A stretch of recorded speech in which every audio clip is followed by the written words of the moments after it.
Years ago, the Commission on the Status of Women, which is an annual convening of member states, civil society to actually review the status on different gender equality issues, reviewed the theme of violence against women. So it's very interesting. I was in the spirit, thank you.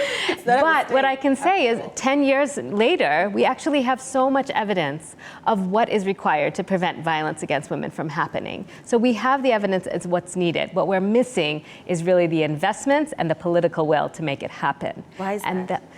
Well, I think it goes back to what you were saying with the previous conversation of why are we still seeing, this level of violence against women? Because the structures of power in place do not prioritize this. They don't privilege, that this is something where, again, women's issues, the violence that women experience is not seen as a priority. It's not recognized for the considerate and significant costs and consequences that it has not only on individuals, but society at large and the world at large. So what do we do to make it a priority? What needs to be done? What is UN Women doing, for instance? So UN Women, as the entity that's championing gender equality and women's empowerment, is really looking at how we can work together with all of our partners, civil society, government, private sector, media, traditional and non-traditional actors, to really call attention to engage everyone as an actor, everyone to be aware of the issue, the costs of it, and how they can internalize action in their own lives. So what we were just saying about what does it mean to show emotions? How do we encourage family members not to bring those gender stereotypes into how we raise our children,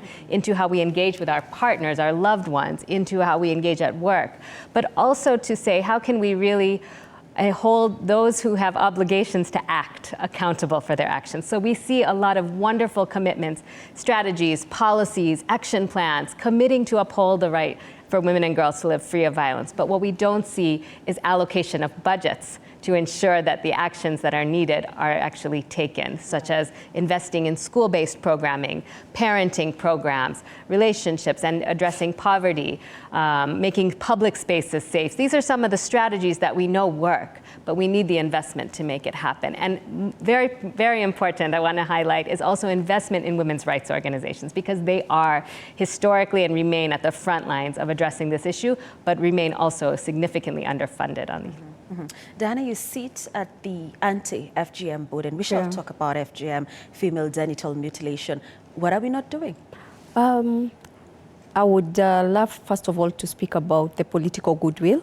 Our president is champion 001 for FGM, against FGM, sorry. He is anti-FGM champion. I would also love to talk about the budget. We were being underfunded as anti-FGM board, but when the president, previously, but right now we got an increment with 150%. So I would say we have political goodwill. We are also part of the 12 commitment, the Generation Equality Forum commitment, where FGM is one of the worst human rights violation, and we are really working towards this. When you look also at the 9-point